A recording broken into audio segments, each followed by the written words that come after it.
All right, we're streaming now, so let's get our Bibles ready to the Gospel of John, chapter 7 is where we're going to pick up. Chapter 7, verse 12, exactly.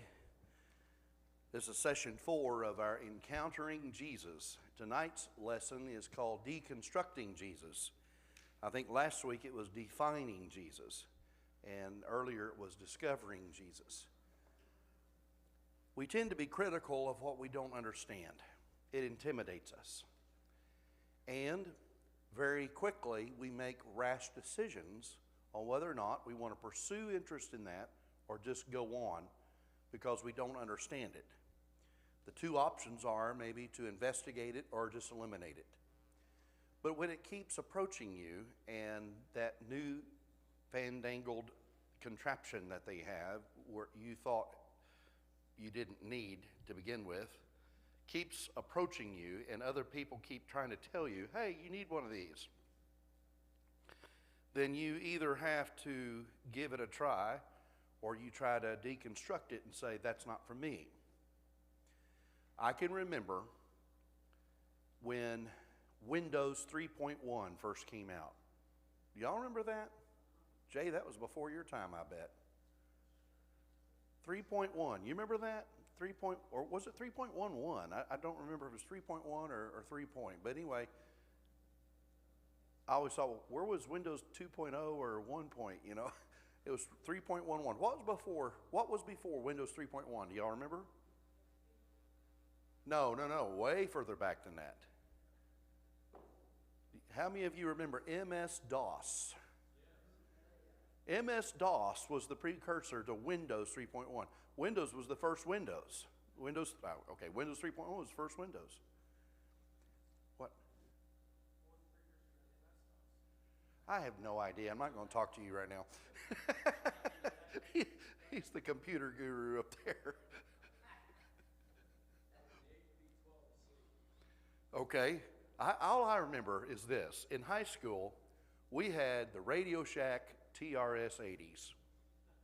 And the floppy drive was a 5 1/4 inch disc. And I've seen older computers use like a 9 or 10 inch floppy. And that's back when floppy drives were actually floppy. Y'all remember that? Okay. Yeah, you had the stone tablet and chisel, right?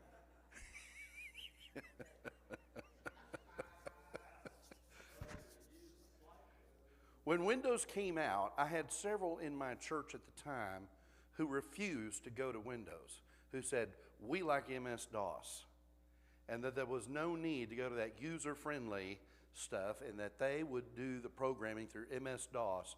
That lasted for maybe 3 or 4 more years before eventually everything had gone to Windows, hadn't it? Hardly anything was MS-DOS anymore.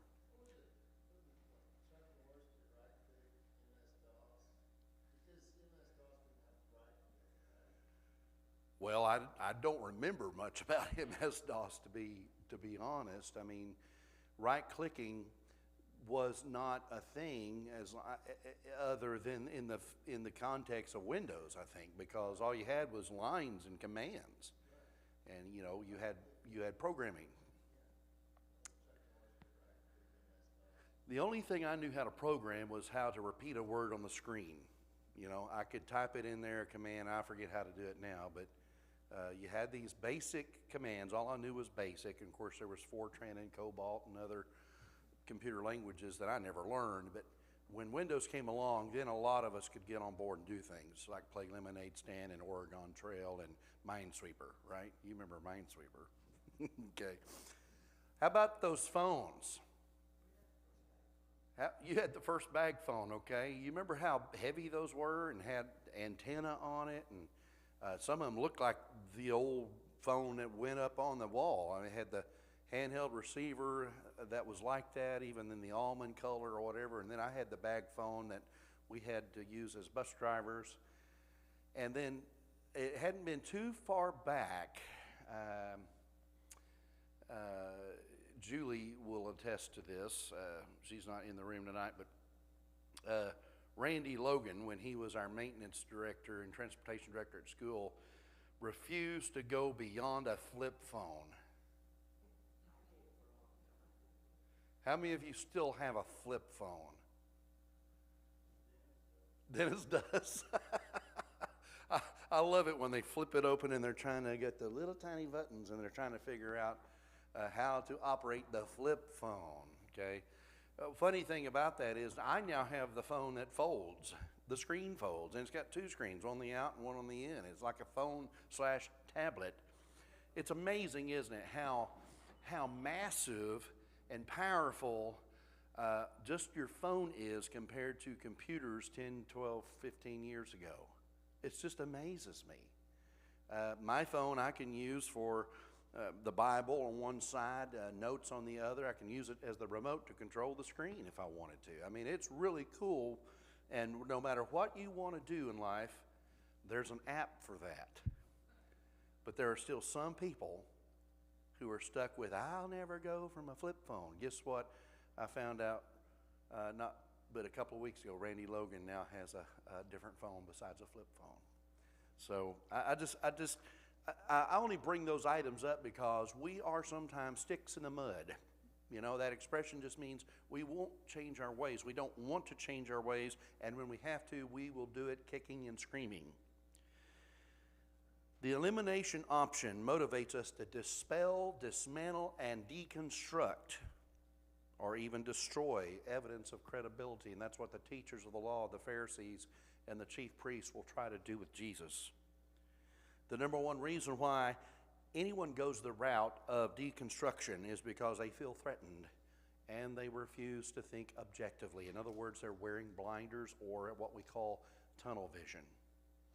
Coach, I'm sure that there are even ways in which you can see this in the coaching world, whether it's basketball, football, or any kind of sport, where sometimes there's always the fundamentals. There's always the basic stuff, you know, and you never lose sight of that. But, you know, there are times in which maybe somebody has come up with better, improved strategies. Why continue the old strategies when the new ones work so much better and everybody else has gone to them? But do you find that there are coaches who are still of the opinion, well, this is good enough for my day, it's good enough still today, and then they're behind? What was the airline not too long ago in the news, less than a month ago, that's having all this problem with cancellations and scheduling?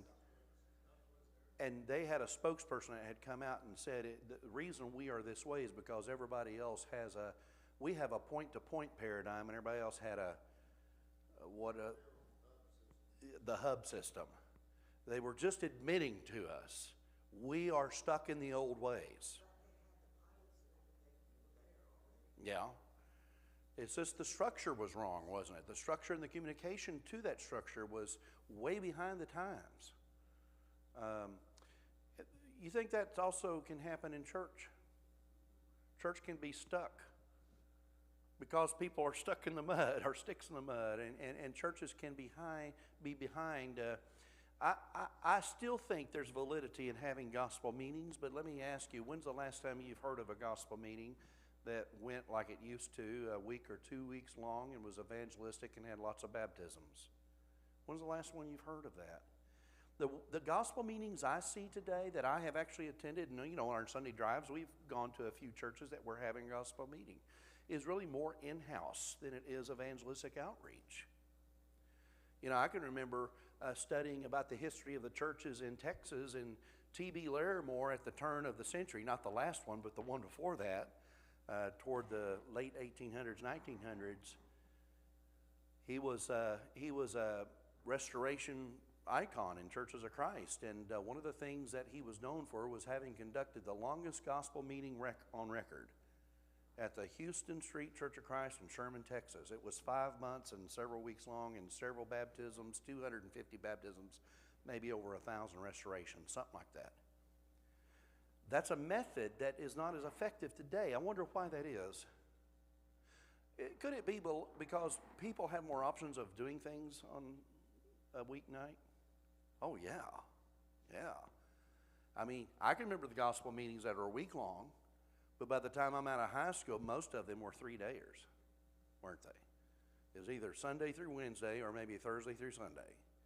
And now we get into just Saturday seminars or Saturday lectures or workshops.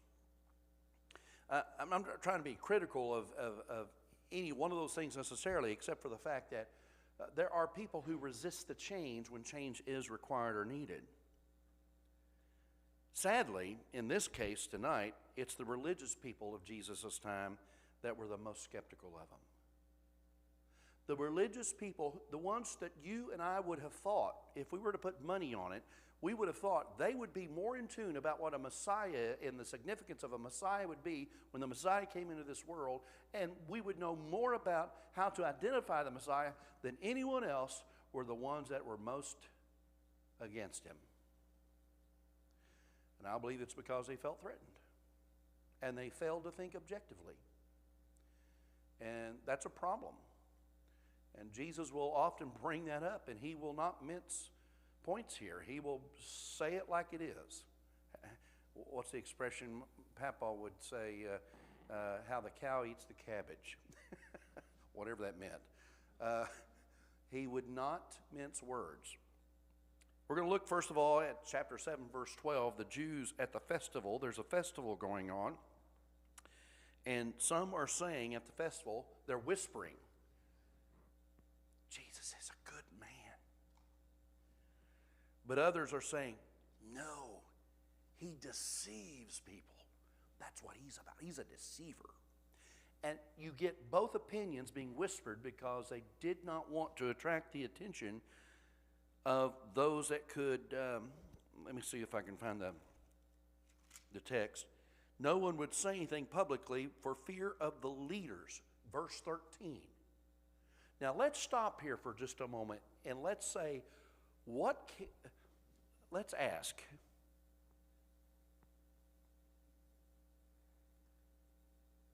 and I'm asking this kind of rhetorically, doesn't this say a lot about the chasm that's between leaders and the general public if they were afraid of them?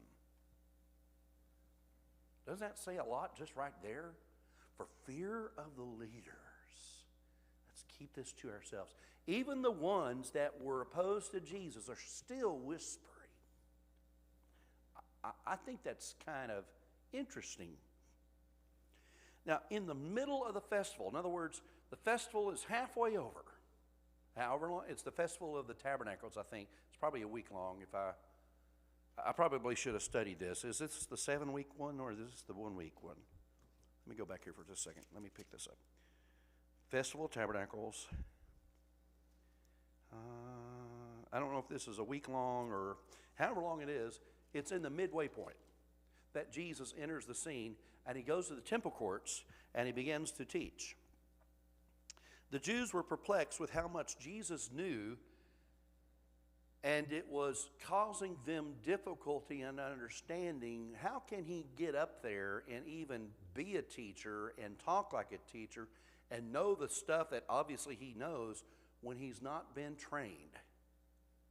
He does not have a degree from rabbi school. Okay? He has not been trained.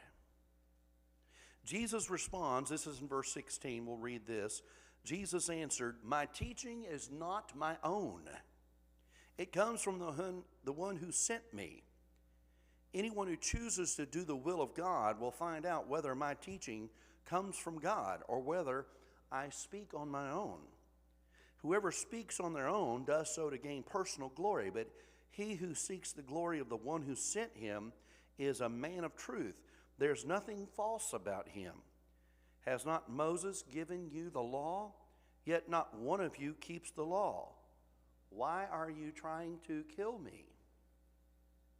Now this is an interesting thing that Jesus is saying here.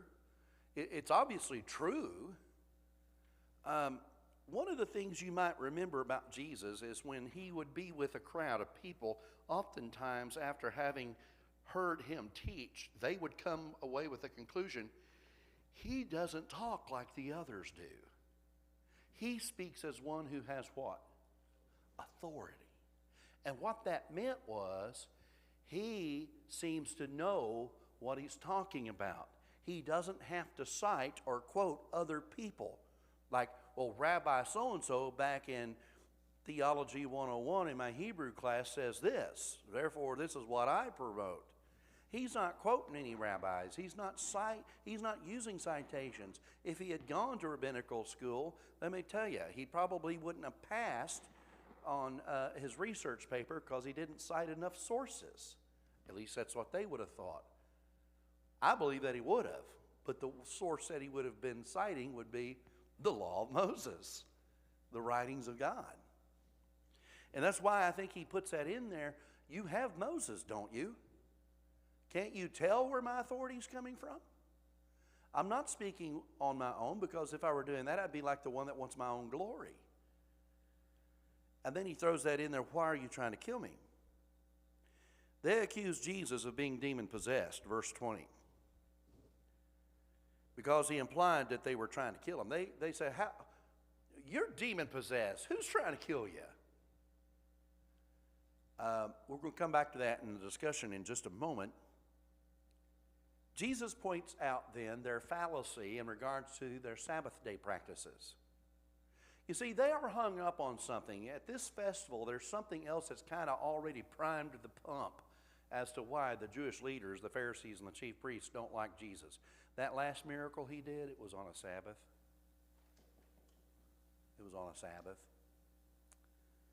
So he brings it up without them bringing it up. He says, you guys are upset because of the sign done on the Sabbath. Yet, you follow the law of Moses, don't you? That you're to circumcise baby boys on the 8th day. And when a boy is born and it's the 8th day, it happens to be a Sabbath, do you refrain from circumcising him?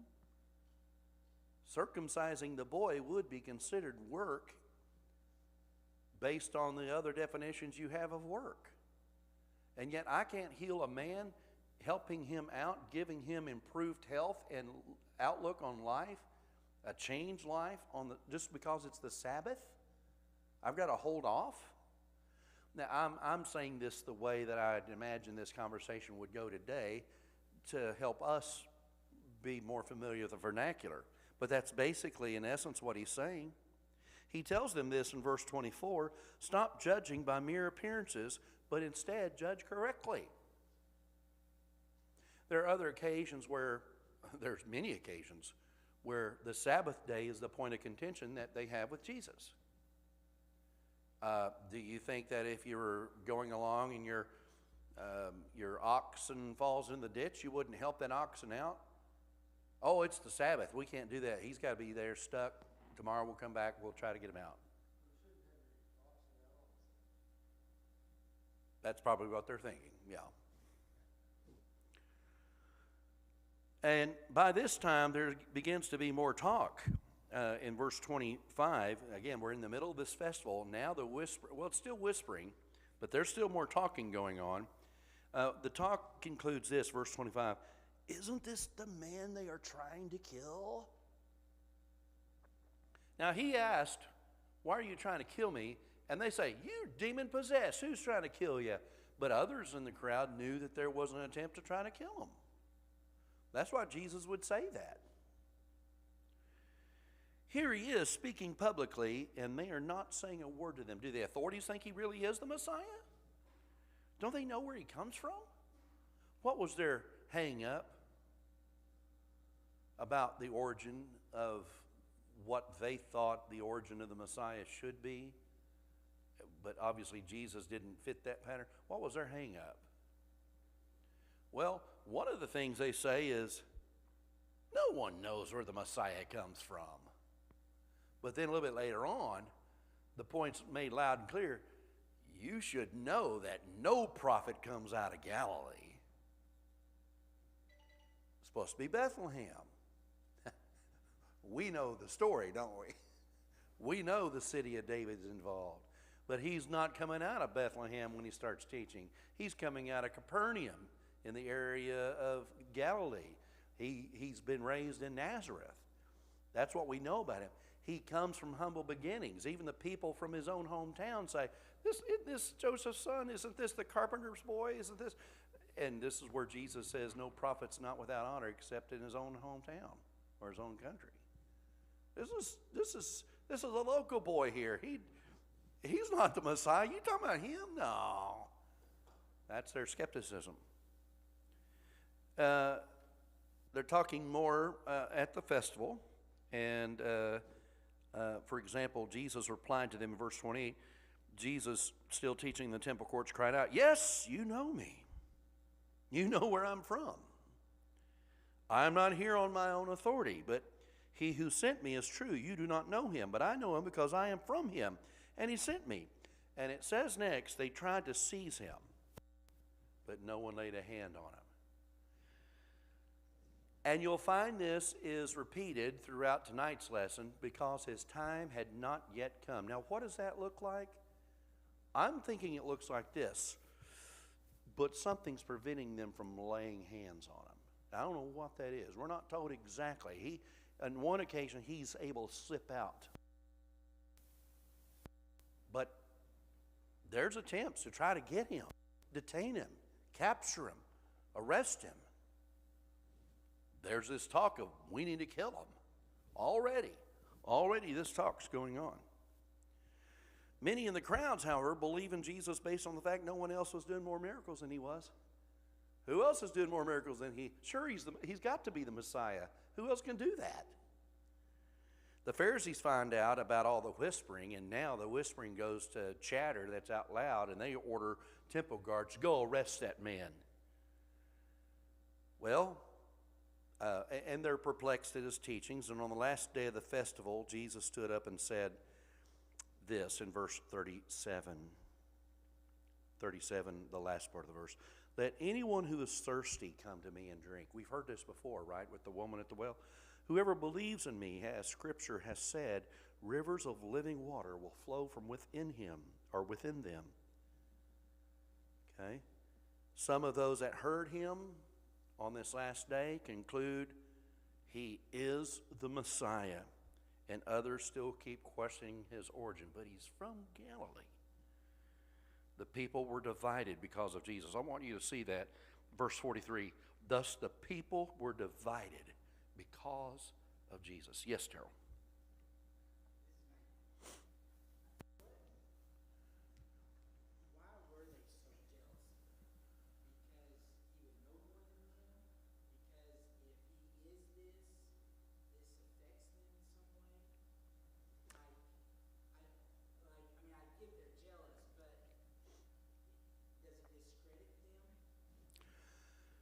It's a threat. They all have their cronies. They're all in their cliques, especially the Pharisees who think they've got the upper crust of anybody who knows the law. And who's this guy that's getting more limelight than us? And one thing we know that Pharisees hungered for and consumed a lot of was self-righteousness. But somebody's stealing the show.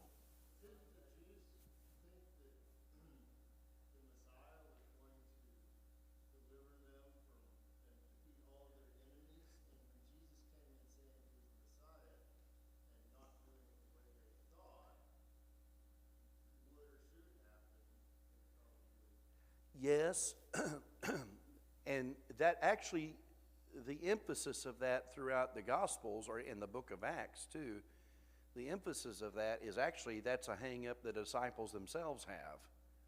It's a hang-up that all the Jews are going to have, but it's more noted about the disciples.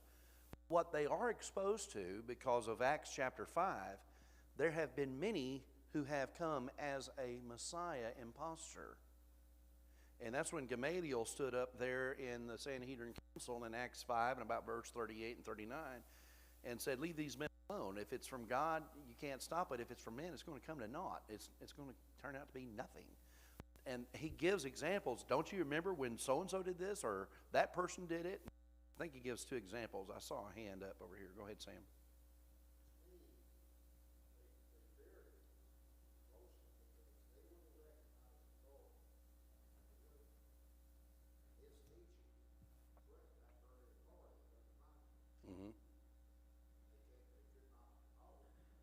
Yes. Denver?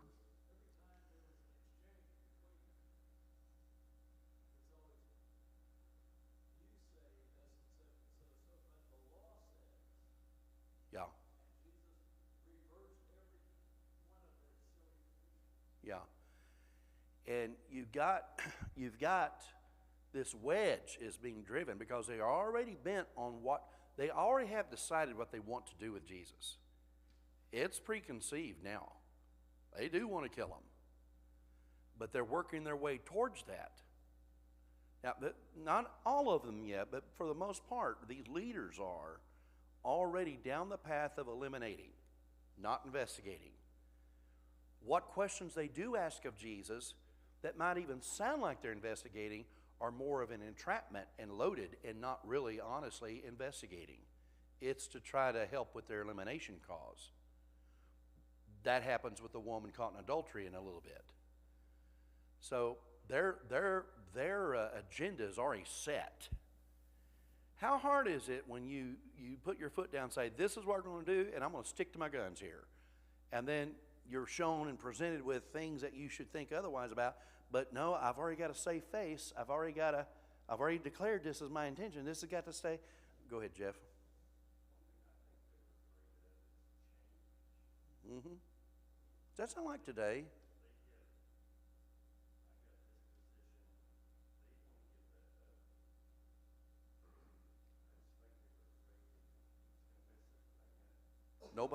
Nobody likes the taste of crow, do they? Yeah, go ahead, Denny.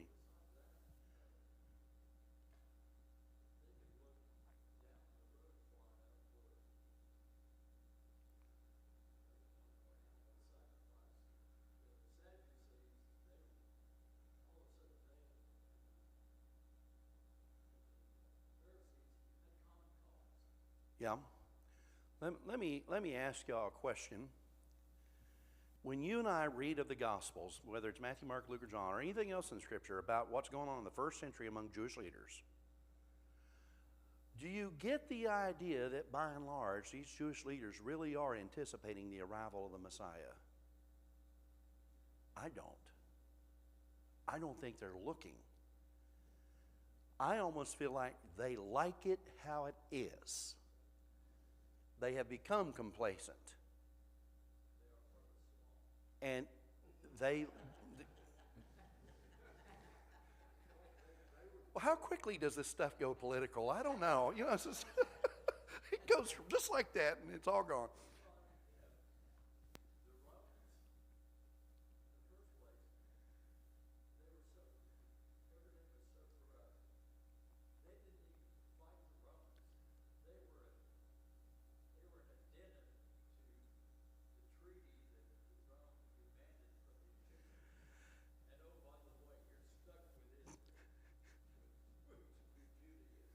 Yeah.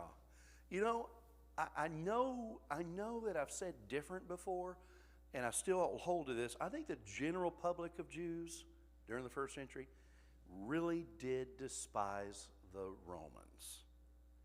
And there really was animosity towards those tax collectors for agreeing to work for them. And yet, by the same token, I think kind of concealed, the Jewish leaders kind of liked it. I don't know. That's an opinion. I just think maybe they felt, you know, we've got our protection here with Rome being here, and there are benefits to having Rome subsidizing some of us. And it still allows us to have our limelight. Go ahead, Sam.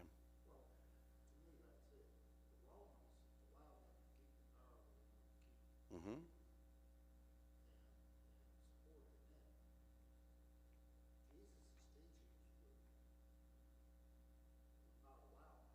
Yeah.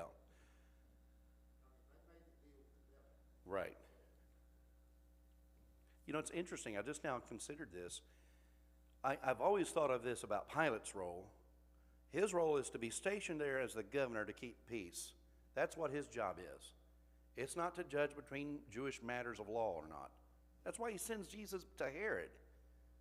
When he gets back, the only thing Pilate is trying to do is not let anything go back to Caesar that would cost him his job. But now I have considered this. I think the Jewish leaders, or at least probably some of them, of the higher upper echelons, would probably also agree, we don't want a ruckus either. They want to mitigate this from going further, And let's shut that down now, because if Caesar gets back, for Pilate, the risk is this: I'll lose my job. For the Jews, it's this: we'll lose our right to have our king and our safety zone that they're allowing us now. And if we can't keep peaceful, they're going to take that away. We won't be afforded our free practice of Judaism. I just now realize that's a dynamic that's probably going on there. Good question.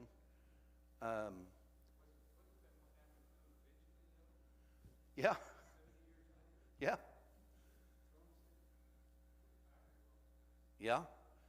And Rome itself begins to lose its luster of the day eventually, you know. I'm not real sure if you can point to, I mean, I know that you can point to when did Rome fall, but you're probably looking into, I don't know, what do you think it was? Way past 300 AD. It might be into 600 AD. This is when we need Ray Schreck, our history teacher. They say Rome fell in a day. That's an expression I hear all the time, but I don't know if that has an exact date on it. But we know that Rome's influence far exceeds the life of the apostles. Yeah, yeah. Are you Googling that? Oh, you're still playing Minesweeper. Why do you think all the people were keeping the talk about Jesus down to a whisper? I basically answered that a while ago. Everybody was afraid of leaders. Why did Jesus wait until the festival was halfway over to begin his teaching? There's something about Jesus that you'll see, you're seeing it now. Jesus knew something about timing. Everything Jesus did was well timed. Remember the first miracle? When mom says, they are out of wine. He says what? Why bother me? It's not yet my time. And then we've seen it already tonight 2 or 3 times, haven't we? They weren't able to seize him. They weren't able to arrest him. They weren't able to, because his time had not yet come. He kind of knows how to time it. And what's really cool about this is he's a master with this. I'm getting ahead of myself, but after the festival is over, all the crowds leave, but he goes to the Mount of Olives for a little bit. We're not told how long he's on Mount Olives, but he comes right back into town, right back into the temple courts, and starts teaching again. He kind of knew when to let up, and he knew exactly when he needed to be back in there. He knows the timing down. And I think there can be people that are gifted with a sense of discerning when's a good time to say this, when's not a good time to say this. And let me caution us. I've learned this the hard way myself. Sometimes when you get a church member, for example, gives you bad news or about something about their health or something, don't spit out a verse to them like, here, take this, swallow it, and it'll make you feel better the next day. That's not very good timing. You know what I mean? We need to be more sensitive about that. And I think the woman caught in adultery kind of teaches that a little bit. Jesus is able to insert something there to that woman that is instructive and sort of a reprimand, but he does it in a very delicate way. Did you have something? It looked like I saw your hand going up. Yes, Larry. I knew it was somewhere between 3 and 6, so that's pretty close. 300 and 600 years or so. Usually Rome history starts, if you start looking at Rome history, it starts around 325 BC and on to the first 2 or 3 centuries. Yes, Sam?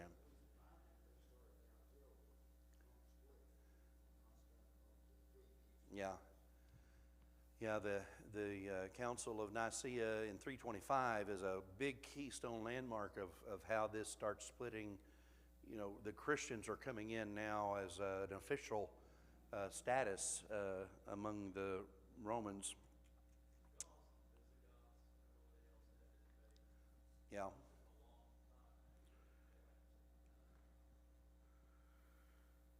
Why would Jesus, question 3, we basically answered that already. I'm really bad at answering questions before I ask them. But question 5, does the topic of Jesus still divide people today? Yeah. Let's go on to our next story. This is the temple guards. It's a continuation, but I just wanted to shift the focus from the religious leaders are the ones this encounter with Jesus is taking place. But now they have decided that after hearing this talk, let's send the temple guards out to arrest him. So the temple guards have an encounter with Jesus. They had been told to arrest Jesus. And when questioned, when they come back to the leaders, they're questioned. And in verse 46, here's what they say. No one ever spoke the way this man does. They came back empty-handed. Why don't you have Jesus? Well, no one talks like him. I find that interesting, don't y'all? That they disobey the order based on their impressed with Jesus. I find that very impactful. It infuriates the leaders. Look at verse 47. You mean he has deceived you guys too? The Pharisees retorted, have any of the rulers of the Pharisees believed in him? No, but this mob that knows nothing of the law. There's the leaders putting the people down. And it's exactly where they want them, by the way. They don't want the people to know the law. They're supposed to be the ones that tell the people what the law says. I've heard this before, haven't you? The Bible should only be in Latin. Why? The people don't need to know what it says. We'll tell them. Now, that points to a major denomination, doesn't it? They say the people know nothing of the law. There's a curse on him. Now, they've already said he's demon-possessed, or some people did. They're saying there's a curse on him, okay? Jesus will, at a different occasion when this comes up that you're the demon-possessed one, he'll say, why would that be? If I'm not of God, then I'm of evil, but you're saying I'm evil, I'm being demon-possessed. I'm trying to get to the point where he says, a house divided against itself won't stand. It doesn't make sense from a logical standpoint that you claim that what's in me is of the power of the devil, since I'm talking against the devil. But with blinders on, you don't get that, do you? There's a curse on him. Now get this. Remember Nicodemus? He's one of them. And he says, shouldn't we have a fair hearing here? That's basically what he's asking for. Does our law condemn a man without first hearing him to find out what he's been doing? And what do they say to Nicodemus? Basically, shut up. But the way they say it is, are you from Galilee too? Look into it. You'll find out a prophet does not come out of Galilee. And they think they've got an ironclad point, watertight. Right. I had to pay for my school. It was work. I had to go through the test. I could get in trouble really fast here, but I'm just trying to think of a correlation of how that might look like today where, I better not go there. Yeah, it's like maybe because of some emergency thing going on, there's an exemption to allow me into something that somebody else had to really earn their stripes on, and now there can be resentment for that. Does that make sense, what I'm saying? Well, or the right school. Yeah, you're not Ivy League. You're from Northwestern Oklahoma State University. Far cry from Ivy League. It's Poison Ivy League, maybe. What kind of impact does it take for these guards to not follow orders? You see, we're talking about the encounter with Jesus. Would you agree with me? Those guards must have had some encounter with Jesus. To go back to those religious leaders knowing you're empty-handed and say, well, no one talks like him. Go ahead. Mm-hmm.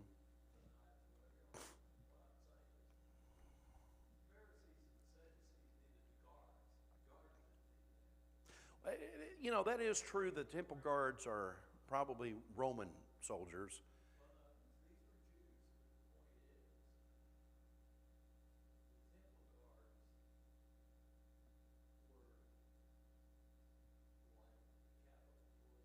Hmm.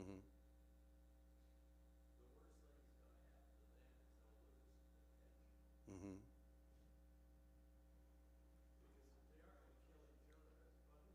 Yeah. Yeah.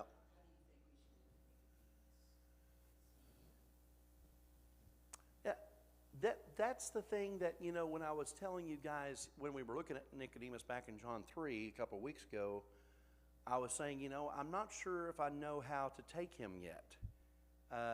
He doesn't seem to quite get what Jesus is telling him when he's asking, do I have to crawl back into my mother's womb? Jesus is saying, you're thinking the way man thinks. You need to transcend to spirit stuff. And we don't really have an indicator there, except at this point, we can at least say Nicodemus is still holding out. That's the least we can say, that Nicodemus is still holding out. That in Nicodemus's mind, the jury's still out on Jesus. Or he's 100% convinced, but he's kind of walking on eggshells with his fellow leaders, not really trying to reveal his hand. One of the two's going on. I think that's kind of how I've always kind of thought. Mm-hmm. He does believe it, but After all, he goes to Jesus originally at night, so it's in seclusion. So he's in hiding already. Sam?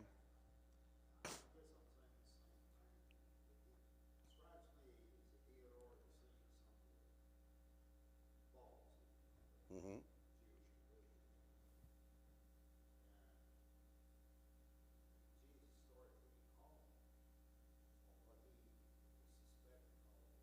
Mm-hmm.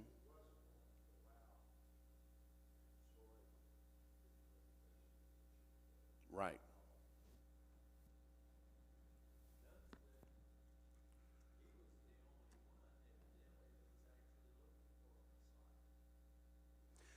That is true.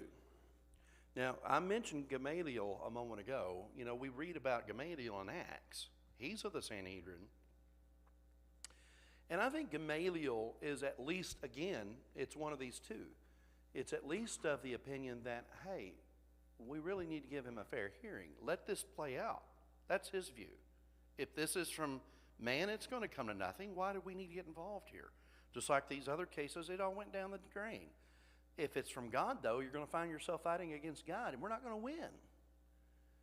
And so the jury's still out with Gamaliel, or at least that's the least we can say about him, or he's 100% convinced, just like Nicodemus. It makes me wonder, did Nicodemus and Gamaliel sit together ever? There's only 70 of these guys, and we're still within the same time frame that they would have coexisted on the Sanhedrin Council. So it's interesting dynamics, how that goes. And it very well could be that his view later on will influence other Sanhedrin members to also follow, or at least start believing in Jesus, but because of fear of their position, they don't quite follow Jesus. We have that in John 12. How would you characterize the attitudes of the other Jewish leaders at this point? Are they kind of locked in? They're kind of locked in, aren't they? Because they've locked themselves. Anybody has a chance to change their mind. But you and I know a lot of human beings that we could say of them, they could change their mind if they wanted to, but deep down inside, we know they won't. You know some people like that? They don't want to. Even when you show them the evidence, well, I'm still not going to believe it. Yeah. And it's a fulfillment of Jesus's, it's a fulfillment of Isaiah's prophecy, seeing they won't see, hearing they won't hear. They have the eyes to, they have the ears to, which is, by the way, answers a question I always had about this phrase you find often from Jesus that says, "He who has ears to hear, let him hear." And I'm thinking, why say something like that? If you got ears, listen. It seems like, was it necessary for Jesus to say that? Yes, because of the fact that people could hear, but they weren't really comprehending. They weren't really accepting it. You can listen to somebody talk, but not really, you could hear somebody talking to you, but not really listen to them. That's what I meant to say. You can perceive a person across the room, but not really see them.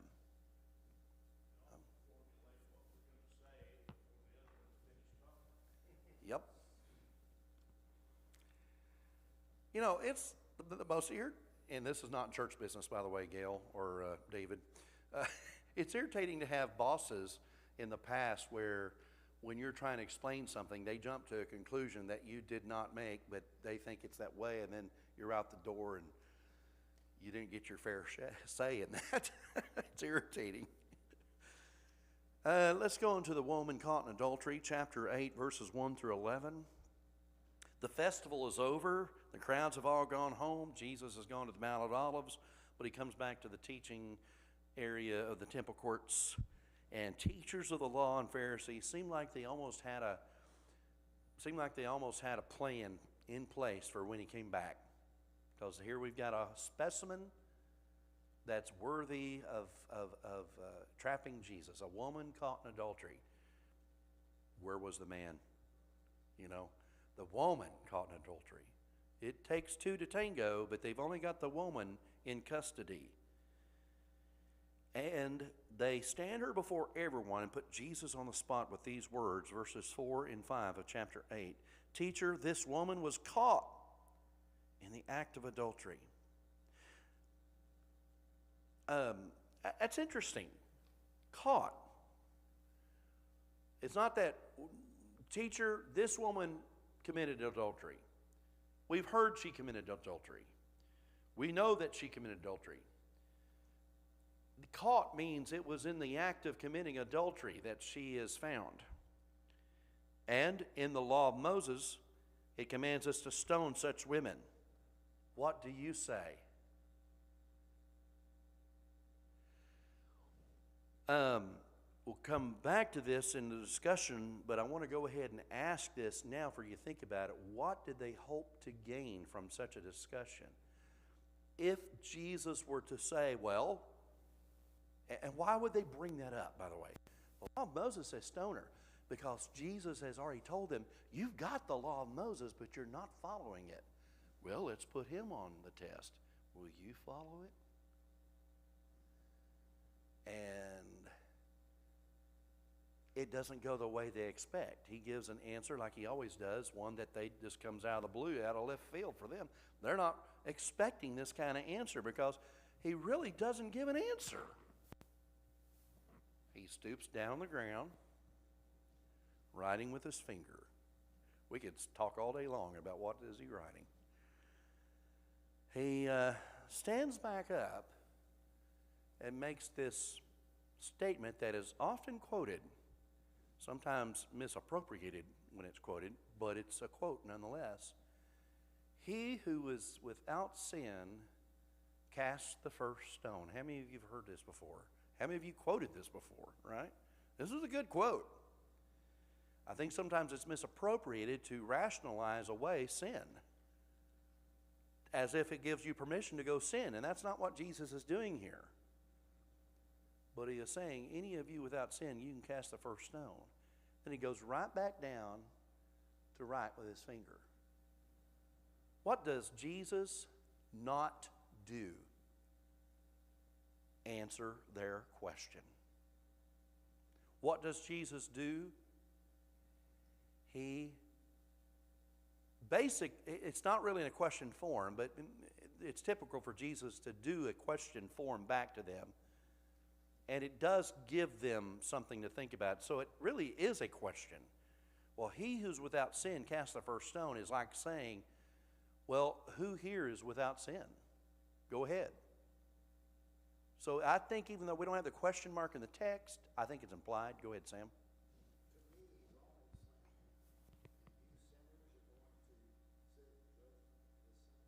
Mm-hmm.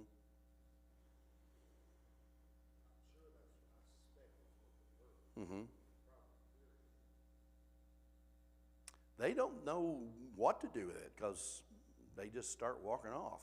The older ones first. I think that's kind of interesting. Go ahead, Don. Did you have? Well, it seems to me that they thought they had a double-edged sword. Mm-hmm. Number one, they could catch him going against the law of Moses. They said, no, we don't do that. Number two, if he said, yeah, go ahead and stone him, they don't have that right under Roman law. Yeah. So they think they got it either way. Between these leaders, we call them leaders, but they're not leaders. They're Yeah. pushers. They are puppets of the Roman government, and they're really trying to rule the Mm-hmm. Israelites the same way Rome rules. There's a technique in the world of magic when you're creating an illusion that is called one-ahead principle. And the reason I'm bringing it up is Jesus is the master with this. You'll never get one ahead of Jesus. Just know this, okay? He's always going to be a step ahead of you. Let me give you an illustration. I'm going to give a secret away. If I have a deck of cards, I spread them out, and I show you every one of them is different, right? And then I spread them out again, all face down, and I'll say, Ruth, I'd like for you to pick out the 3 of clubs and just pull that card out, and then I'm going to try to take the 7 of diamonds, and let's see how we did. Let's mix them up, flip them over. Guess what? I got the 3 of clubs, you got the 7 of diamonds, or vice versa. What I just did there was the one-ahead principle. I have no idea what she drew. I told her pick the 3 of clubs. That's because I know where the 3 of clubs is. It's 5th from the end with the cards face down. Whatever you drew, I don't have no idea what it is till I take it from you and look at it and say, I'll get the 7 of diamonds. Guess what you drew? You had the 7 of diamonds. And I'll go for the 3 of clubs.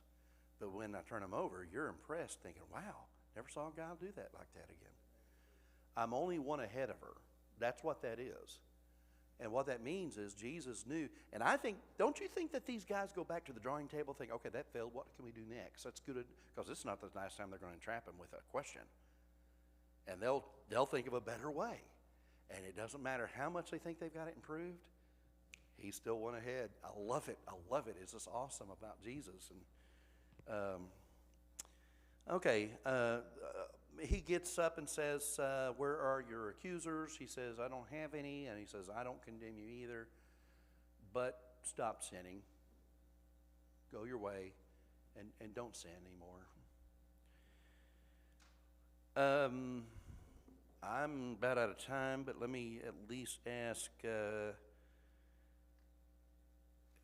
question 3. What can we learn from the way Jesus responded? The stooping down the ground, the writing, the statement, the stooping back down the ground, and what he says to the woman. What can we learn from that? What benefit do you and I have on how we might react to similar situations? Yeah, don't be hasty in giving a response as a knee-jerk reaction. That's a good point, Sam.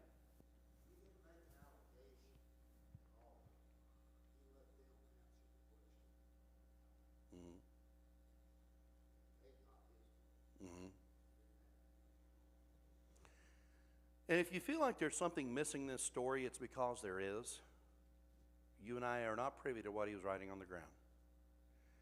And I've heard all kinds of things, but I do think it's plausible that he could have been listing names of the people that were standing there, because he would know their names.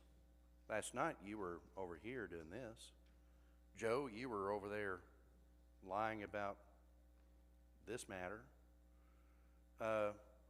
Jimmy, you were thinking about stealing from your neighbor the other day, weren't you? And this may be getting revealed on this sand. You know, why would the older ones leave? Or why do all of them leave, but they start with the older ones and they start walking off? It's getting hot in here. You know, I'm going to go on. If the heat's in the kitchen, get out of the kitchen, right? That's why. I think that's a cool dynamic that's going on there. Yeah. And he's already made that one statement about don't judge based on human reasoning. You know, use God's. And when he talks about the Sabbath and the reasoning of the circumcision versus the healing, the miracle on the Sabbath, here he's talking about the dignity of this woman. Treat her as a human being, not a piece of meat. As they stood her up there before everybody to the scarlet letter, you know. He treats her with a lot better respect. He doesn't endorse any of her sins. Right. And that whole thing in Matthew 7 about the plank, it's not that you can't point out people's sin. You can point out people's sin. But you have got to do it from the framework of be careful how you do it. Let's 2 minutes left. Let's go to the Pharisees as our last one. Jesus tells the people, verse 12, I love this verse, I am the light of the world. But the Pharisees challenge him on the basis that he has no witnesses. You're just saying this all by yourself. And he keeps saying what? I do have a witness. My Father. They want to know where his Father is. He says, well, you can't know him because you're not willing to know me. If you knew me, then you'd know the Father. It's a little bit of circular reasoning that's going on there, but it's good reasoning, and it's the truth. And then he begins to allude to his death again. Now, he's done this already once, and I didn't emphasize this back there, but he says, you'll go looking for me, and you won't be able to find me. I'll be in a place you can't see, but then I'm going to come back. And, of course, he's alluding to his death. They think, well, where can this guy go that we couldn't locate him? We think we could locate you. Where does he think he can? What hidey hole can he get into? They're perplexed. Look at verse 22. Will he kill himself? Is this why he says, where I go you cannot come? You're going to kill yourself? Verses 23 and 24.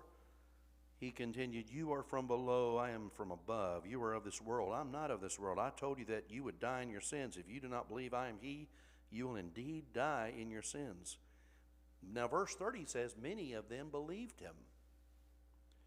And then the conversation, and this is the part we're really going to have to leave behind into your hands of study, is the whole conversation that has to do with Abraham.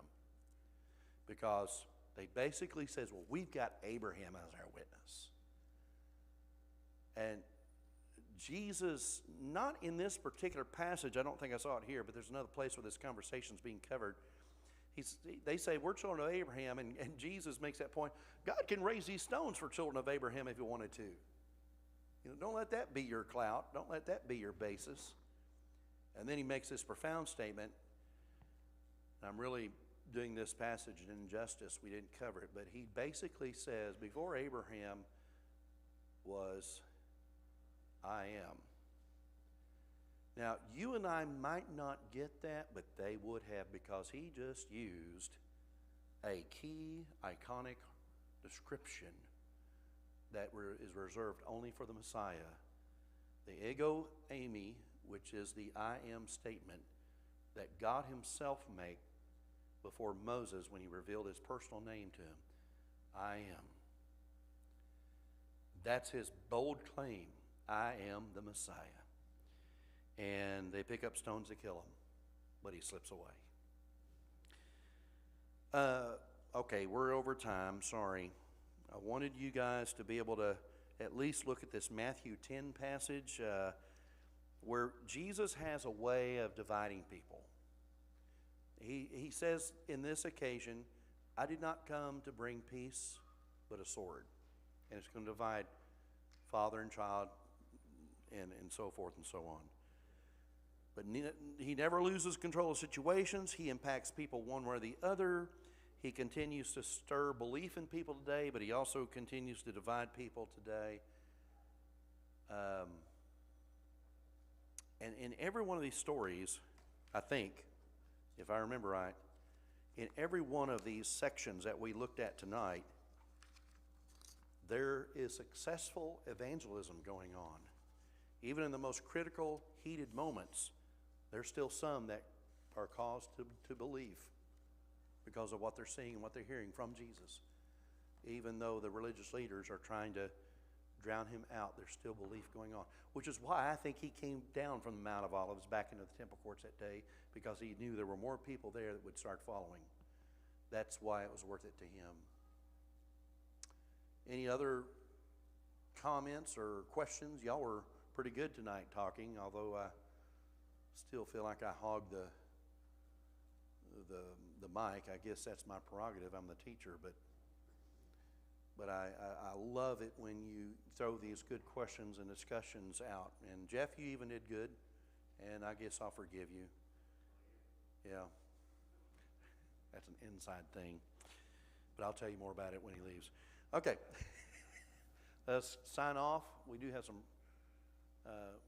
announcements here, but we'll sign off on the YouTube and Facebook.